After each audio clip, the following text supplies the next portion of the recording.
Welcome ka Prex, isa na namang tunay at realidad ng buhay ang ating makikita at matutunghayan sa video ito na nagpapakita ng tunay na realidad ng buhay at estado ng isang tao. Tunay nga na maraming mahirap sa ating bansa. Sila naman ay hindi pinalad na magkaroon ng masarap at masaganang buhay dito sa mundong ibabaw dahil na rin sa kakulangan ng pinansyal at pinag-aralan.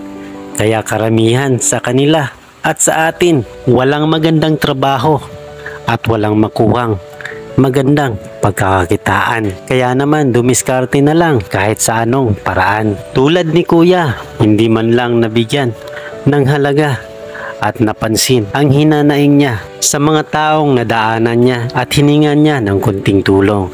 Kaya lumapit siya sa akin at hindi po tayo nagdalawang isip na bigyan po siya ng kunting halaga 100 pesos pambili ng kanyang makakain at makakain ng kanyang pamilya.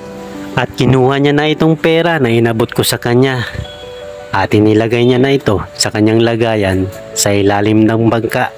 Hindi po natin alam kung bakit may dala pang bata si Kuya. Napakadelikado niyan lalo na pag masama ang panahon at may bata pang dala.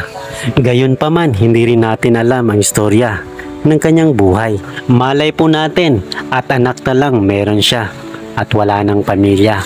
Ang mahalaga, tayo po ay nakatulong at nakapagbigay saya sa kunting halaga. Salamat din sa iyo Kuya dahil ikaw ay dumiskarte ayon sa naisip mong paraan. Kaya naman dumiretso na po siya mga kaprex dun sa unahan at may nakita po tayo isang good Samaritan na nagbigay din at tumulong ng kunting pagkain at biyaya para sa kanya. Salamat din sa iyo ate kung sino ka man. Salamat din sa iyong bukal na puso at pagtulong sa iyong kapwa-tao. Ano man ang tribo nito. Salamat din sa ating lahat sa mga taong tumulong din para sa mga taong nangangailangan ng tulong. At ito na nga kaprex, dako po tayo sa isa pang taong nangangailangan ng tulong din. Ito na nga, isang mag-ina na may dala pang bata. Siya po ay isang ina na galing Riondo na may dalang bata na hindi po nakauwi agad-agad dahil kulang po ang kanyang pamasahe. Sabi daw niya, galing po sila sa market, bumili po sila ng isda. At sabi ko, bakit ang layo? Sabi niya, dahil doon daw ay mura. Hindi niya napansin, kulang na po ang kanyang pera. Kaya po sila ay naglakad at nanghihingi din sa ibang tao. Pero wala po daw sila nabigyan. Kaya naman nakita nila ako habang ako ay naka-standby. Nilapitan niya po ako at tinanong kung may barya daw ako. Sabi niya, "Sir, may barya po kayo. Pamasahe ko lang sana namin pauwi." Sabi ko, "Saan po ba sa inyo?"